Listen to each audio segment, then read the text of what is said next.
Hi. So I had a bright idea. I thought, hey, my favourite author's Alan Moore. I've got quite a number of collected editions of his work. I'll rank them. And I decided it this really early this morning because I woke up too early. And now it's become really, really warm, and some of the books are quite heavy, so it's been a very sweaty, uncomfortable job getting all this ready. Now, this isn't all the Alan Moore stuff. There are still books I need to get. Obviously, I've read stuff like Top 10 in the past, but I've not got the physical collection. The Superman stories, I'm doing that as a separate video. I've already read the first facsimile, reread it, but I've still got to do a video on the second one. So that'll be a separate video, so that's excluded. The last comic he did was Cinema Purgatorio or something it was called, with it was Kevin O'Neill's last work as well. I still need to get that. I still need to get Providence. I'm really kicking myself because just about 7 months ago it was on sale on Amazon for about £15, and I thought, I'll wait. And then that's when the whole hoo-ha with Diamond started, and Avatar, basically they couldn't get the books back from Diamond, so now it's like going through lots of money. So hopefully one day I'll get it, but at the moment I can't. So yes, top 10's not going to be in there. Cinema Purgatory, and what did I say? Providence, and also one of his earliest stuff was Felix the Cat. No, Maxwell the Magic Cat, which I did have. I wish I'd kept it. I did have a collected edition of that years and years ago. We're talking a long time ago, back in the 80s. God, if I had that now, that'd be worth so much. I do have the Bo Jeffries saga, but I've only got the digital copy. But I want to get physical, so I'm going to exclude that. So we're not going to have Bo Jeffries either. I'm trying to think what else is of Alan Moore's what I have not got. The trade paperback, the DC Works of Alan Moore, I've not got that one. That's the one with the Green Lantern stories and other stuff. Again, that's one of my. I have got it digitally again, but I've not got it physically. But I did have all those comics back in the day. But obviously, as I mentioned before, I lost a lot of my collection. So we're just going to focus on the stuff what I've got. So first of all, we'll do a look at the books, and then we'll do a ranking. Like I said, this is my personal opinion, so don't come at me. Everybody will have their own ideas of what should go where, but we'll focus. So I'm going to do it in sections of 80s Alan Moore versus 90s onwards. So we'll start with his early stuff, and his early stuff, I think one of his earliest ones would be this, which is in this beautiful hardback collection now, which I got recently, which I did a video of. Do watch it. The Complete 2000 AD by Alan Moore. So this is his Future Shocks that were like one 4 or 5 page complete stories.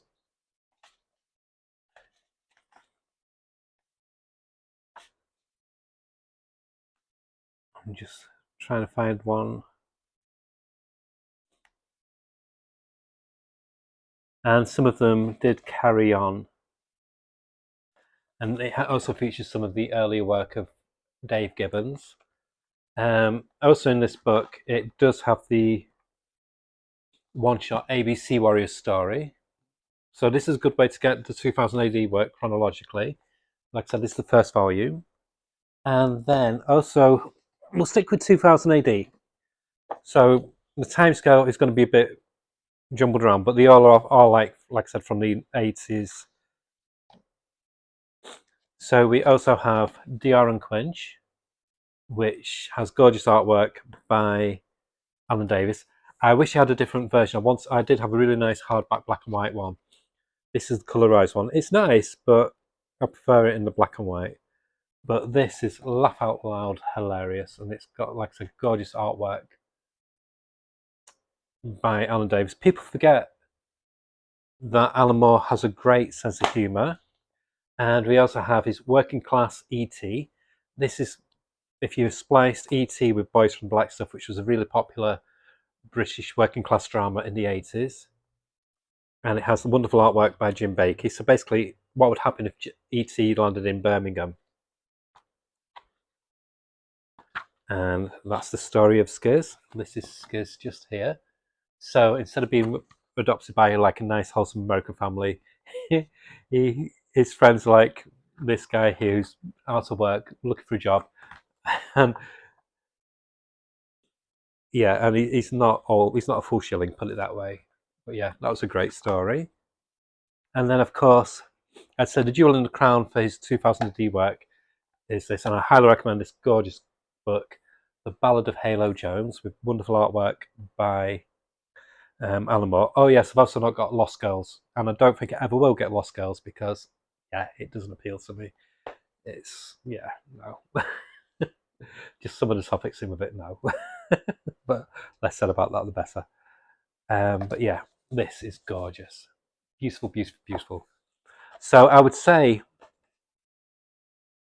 this is like the best feminist sci-fi book you can get. It's wonderful. If you're like a fan of N.K. Jemisin, things like people like that, highly recommend this. I would say for the 2000 AD stuff, this is the top one for the 2000 AD material. But I highly recommend hunting those out. You will not be disappointed. It's Alan Moore. It's good. It's going to be good. Another one I've not got, Promethea. See? And again, I'm just waiting to get an affordable way to collect it. I'm hoping, like they have done with Tom Strong and Top 10, that they'll do like a compendium. If they do, then I'll definitely buy it and then I'll give my thoughts on it. I did get it in comic form, but it kind of drops off because that's around the time period when things went shit for me. But yeah, but we're digressing. So this is going to go into the ranking for like higher up for the 2000 AD amount. So we'll move on to his sole Marvel work until obviously Marvel bought out Miracle Man. And this is Captain Britain. This is, I got the Panini one because the Panini one, the Panini Omnibus, does not contain the Chris Claremont stuff because I don't like that stuff. It's B-shade 70s badly written stuff. But yeah, this was like Alan Moore redefining what he can do with superheroes. Around the same time, he was doing Miracle Man, which started life in Warrior, which is where I originally got it from. Warrior was a black and white comic, which also featured another work by Alan Moore, which was V for Vendetta. This came out in the 80s. It was such a pioneer magazine.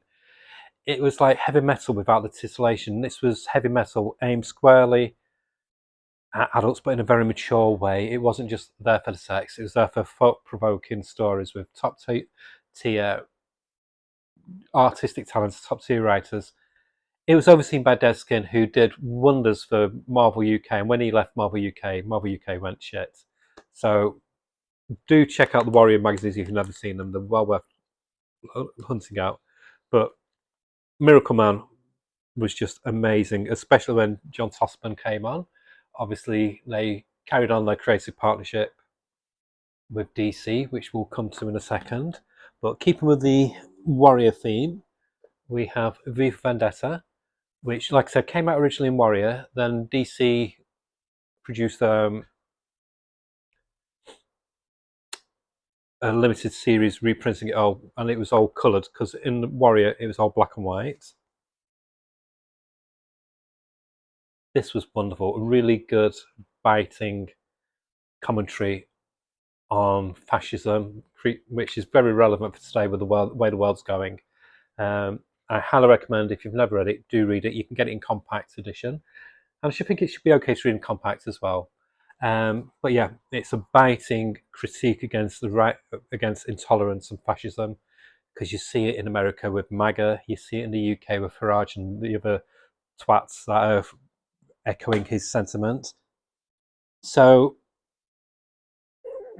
So that gives it the DC link. So with DC, the one where he made his big splash in America in the early 80s was Swamp Thing, which I've got the really beautiful box set, because the box set over the absolutes, it's done with the original colouring, so you don't have that modernized colouring on it. It's how it should be. But they are, I think, bringing these out, so I've heard, with like proper, like new, high quality newsprint paper and new omnibuses. So will I switch? I don't know. Watch this space. But yeah, this is one of my all-time. This would be one of my Desert Island books. If I had to take like 10 collections, this would be one of them. I adore this series. Perfect horror. If you've never read it, you can't call yourself a comic fan. You need to buy this. It's an education.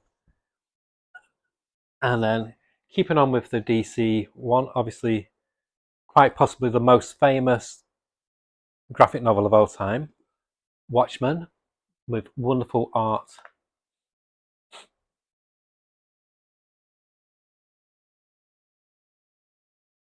Just trying to find a really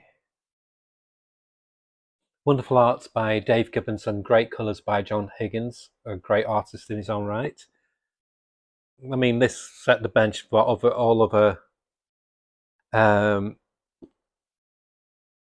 superhero comics are measured by. Without this, you wouldn't have things like The Authority, you wouldn't have things like The Absolute and the Ultimate Alliance and other you wouldn't have Vertigo. Yeah, just wonderful. I've had so many formats. I bought this when it initially came out. This was before the restricted way you could get your comics from. So I used to get this when I was at art college when I was 16, 1985. God. And I used to get it from the newsagents, which is like the drugstore in America, I guess. Because they used to have this row of DC comics, and Watchmen was one of the ones that you could get. But around that time as well, he ventured out into doing more indie stuff. Big Numbers as well I've not got. Reason being, don't get it, because it's only had 2 issues. It was initially done by Bill Sienkiewicz, and Al Columbia came on afterwards, and it just fizzled. It was set in Northampton, if I remember rightly. It's kind of like a mathematical family drama saga kind of thing. I've also not got, but I did have Small Killing with Oscar Zarassi on the artwork, and there's also the anti-war one, but I've forgotten the name of it. But yeah, in his other magnum opus, which was made into an okay-ish film, it kind of like just got rid of all the depth and nuance what was in the book, which was the film version of From Hell. But the book, buy it in the black and white version especially. Eddie Campbell's artwork, it's just gorgeous. It's a dense read. It's not easy. I would say read a chapter a day and read something light as well, because it will play tricks with your brain. But yeah, it's wonderful. Then moving on to his more recent stuff. So of course, there was that period when he switched. He did work for DC with the ABC comic line, which I've only got one of. I did have all the comics back in the day, but I've only got one compendium so far, and that's Tom Strong. Great retro fun. It's just Alan Moore's love letter to classic Silver Age superheroes, and also characters like Doc Savage, etc., with gorgeous artwork by predominantly, you know what, I'm not going to find his artwork now. But yeah, predominantly Chris Sprouse on the arts. He's one of my favourite artists. It's a fun, sentimental love song. He also did Supreme, which again I did read in comic form, but the collector's editions are really fucking hard to get now. I do want to get them though. So if anybody has them, message me and send me them. By the way, segue. My birthday's coming up. Other people have coffees. Other people have discards and a lot. If you want me to review something, and I've put a list on Amazon, there's a link on my page, on my YouTube page, and also on Threads. Go for that list, send me one, choose a book off it, and I'll review it, and I'll obviously give you a big shout out. But like I said, it's not. You don't have to. But somebody did last year. Big shout out to them, and I did, like I said, give a big shout out. Did an unpacking and stuff. But it just helps me get more content for the channel as well. But I think top 10's one of the books on the list. But yeah, I will add some more stuff again. But yeah, we've lost the track. So, but then he, through the ABC Comics, what's it called? ABC America's Best Comics.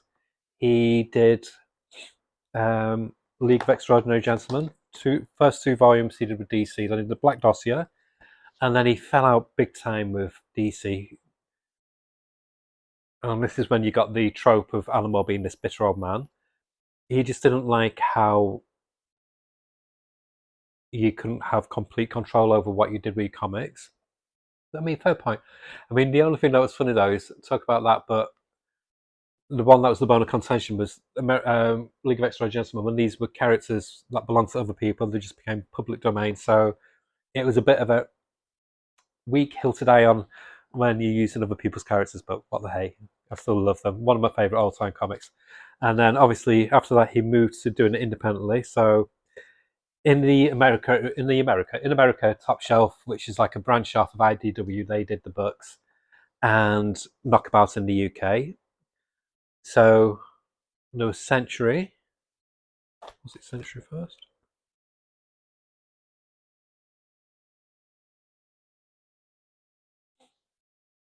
Yeah, Century. Gorgeous book, by the way. It's got French flaps and a really nice frontispiece. And Tempest. I've still got to finish reading these. I'm doing a reread of I've read the first book again, and I'm going to get the others. Now this book has these cool, nifty 3D glasses. Very experimental. This one. It tributes all different types of comic styles and comic genres. So League of Extraordinary Gentlemen, if you're not aware, it basically says what if all like characters from Penny Dreadfuls and comics from the Victorian era through to the 1950s, 60s all existed together. And that's why he did. He basically dipped in and used all the characters from it. So really, really fun experiment. And then with Avatar, he did his more shocking work. One of them was Necronomicon. This is an Alan Moore book in brackets because he wrote the story, but this dialogue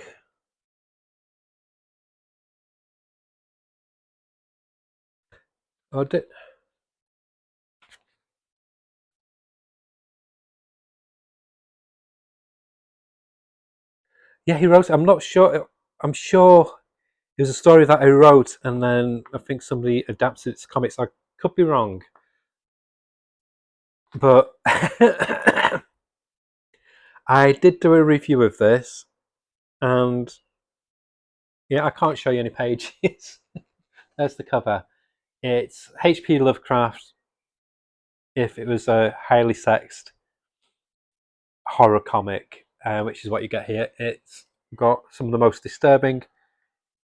It makes Faust look lightweight. It's got some of the most disturbing tropes and imagery I've seen in a comic. I must admit I felt dirty after reading it, but I kind of like enjoyed it at the same time. I don't know what that says about me. And it has ties to Providence, which I want to get Providence because that's the more cerebral end of Alan Moore. This was Alan Moore definitely doing it for shock tactics. So that's all the books. So now what I'm going to do, I'm just going to pause the video and I'll get it into some semblance of pecking order.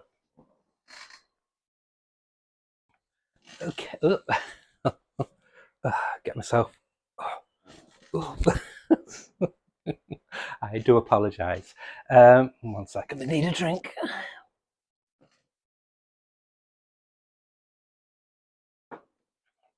So, I've got it into order. Like I said, this is just my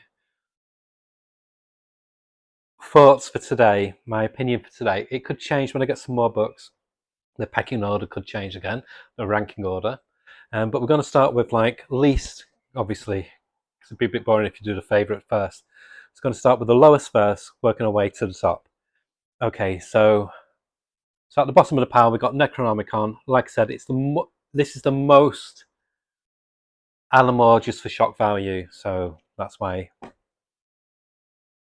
then we've got the Alan Moore short stories. Really good fun. Like I said, all of these, I wouldn't have them if I didn't enjoy them.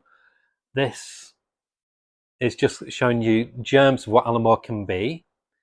So these are like short and sweet stories, very much like a nice short Ray Bradbury story, with some characters that do carry on into other short stories. But this is like when Alan Moore was before he became Alan Moore. It was just more like Alan Moore with a small a. But it's nice seeing the young writing of Alan Moore. And then we have Tom Strong. I love this book, but it's not one of his works that I think, oh, I've got to read this again. The ones near the top 10 I've read multiple times. This I've read about 2 times, 3 times. But yeah, it's still great. And then we have D.R. and Quinch. I adore this book. It's hilarious. This is Alan Moore at his most humorous. It's about space juveniles, basically, who get up to no good. It's Alan Moore with his tongue firmly in cheek. He's having a blast. He's having a real good laugh. But again, it doesn't leave a big footnote in comic history, but it's a nice, fun palate cleanser after you've read one of his more like intense works. So yeah, that's great. And then we've got Captain Britain. I love this series. I remember reading it when it was in the Mighty World of Marvel and other monthly comics what Marvel UK printed. Well, it was like reprints, and then there was a few original British strips, and Captain America Britain was one of them. It was just great because you had characters like the Jaspers and things like that.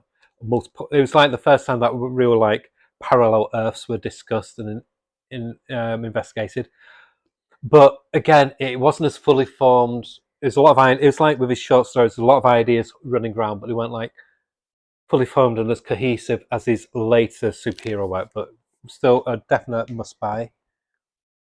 But I enjoyed Skiz much more, and I enjoyed the social. This was like Alan Moore mixing fantasy with social commentary, which is something he didn't really start doing in that period. But this is when he kind of like really got into his own with this, and obviously later on Halo Jones. Wonderful, wonderful, and sadly no longer with us. But it's got wonderful Jim Baker art. Who then the second story in this is just Jim Baker doing it all himself. Highly recommend hunting this book out. Really good fun. And then this, I think this fits where it is. It's like the middle of although not quite the top end. It's just a bit on the lower part because it's not a fun read. It's a rewarding read, but it's dense. It's like reading an educational textbook at times because there's a lot going on. There's a lot that goes on between the lines as well. But once you completed it, you feel like, wow, I've read something really great. It's like one of his fiction books, like Jerusalem or something like that, where there's so much, and you can feel lost initially, and then things start coming together slowly. But it takes a while to get there. So for that reason, that's where it is. And then we have V for Vendetta, great book, wonderful read, very much his most politicized book.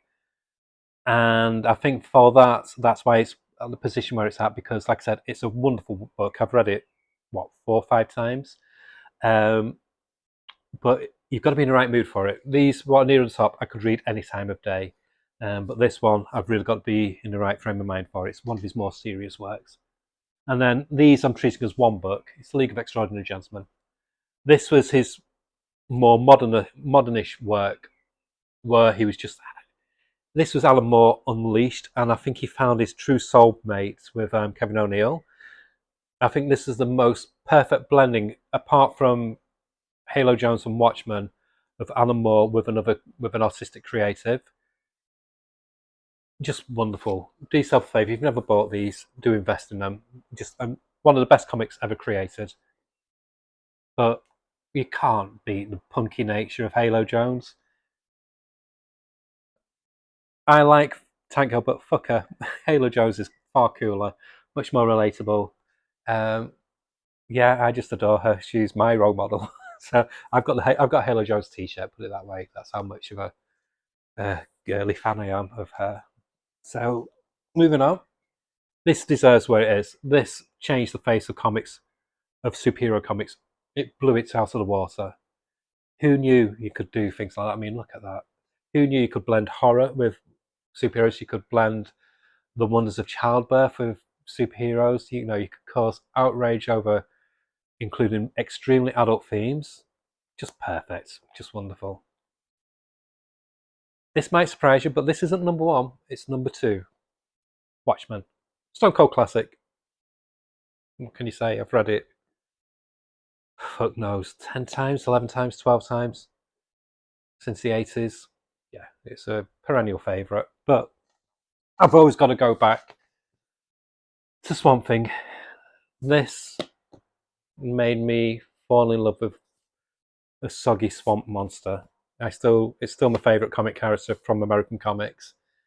Um, and it showed me that there could be beauty in horror. It's a very horrific book, but there's issues where it was very, very sensual. And when I was reading it as a teenager, I couldn't get my head around that, but it was something very compelling. I'd never seen anything like it.